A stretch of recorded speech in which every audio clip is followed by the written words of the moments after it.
விஜயின் இஃப்தார் கணக்கு அறிவாலயத்தின் ஆதரவு அமைப்புகளுக்கு நோ சொன்ன தாவேகா. 2026 இஸ்லாமிய வாக்குகள் யாருக்கு? நாங்கள் எந்த டீமும் இல்ல, மக்களோட டீம் அப்படின்னு இஃப்தார் நோன்பு திறக்கும் நிகழ்ச்சிகள் தாவேகா தலைவர் விஜய் பேசினது ஒரு மிகப்பெரிய அரசியல் கணக்குன்னு இப்போ விமர்சனங்கள் எழ ஆரம்பிச்சிருக்கு. ஆனா இந்த நிகழ்ச்சிக்கு பின்னாடி ஒரு மிகப்பெரிய ஒதுக்கல் அரசியல் நடந்திருக்குன்றது இப்போதான் பனையூர் வட்டாரத்திலிருந்து கசிஞ்சிருக்கிற ரகசிய தகவல். தமிழ்நாட்டுல 20க்கும் மேற்பட்ட முக்கியமான இஸ்லாமிய அமைப்புகள் இருக்கிறப்போ விஜய் வெறும் 2-3 அமைப்புகளை மட்டும் வச்சுக்கிட்டு இந்த நிகழ்ச்சியை நடத்தினது ஏன்? இங்கதான் ஒரு பெரிய ட்விஸ்டே இருக்கு. அந்த 20 அமைப்புகள்ல பாதிக்கும் மேலான அமைப்புகள் பல வருஷமா திமுக மற்றும் அதிமுக கூட்டணிகள்ல சரி பாதிகா பிரிஞ்சு நிக்கிறவங்க.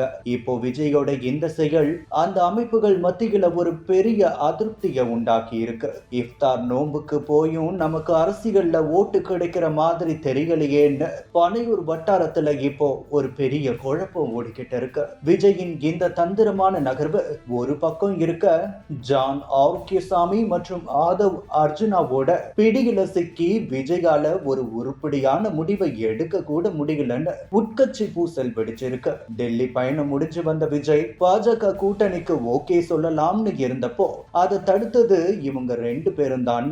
மாவட்ட செயலாளர் புசி ஆனந்த் மேல கடுப்புல இருக்காங்க. விஜய இல்யூஷன் விமர்சிச்ச அதே ஆதவ் அர்ஜுனா இப்போ தாவேகாவோட உட்கட்சி பிளவுக்கு காரணமா இருக்கிறது பாஜக அதிமுக கூட்டணிக்கு ஒரு பெரிய சாதகமா மாற போகுது. டெல்லி கொடுத்த சிக்னல் படி பார்த்தா இந்த முறை 35 தொகுதிகள் வர பாஜக களம் காண போகுது. 2026 திராவிட மாடலும் எடுபடாது, விஜயின் இந்த சினிமாத்தனமான அரசியலும் எடுபடாது. மக்கள் இப்போ தெளிவா இருக்காங்க. திமுகவோட அந்த 20 டம்மி அமைப்புகளை ஒதுக்குனது விஜயோட வீரமா?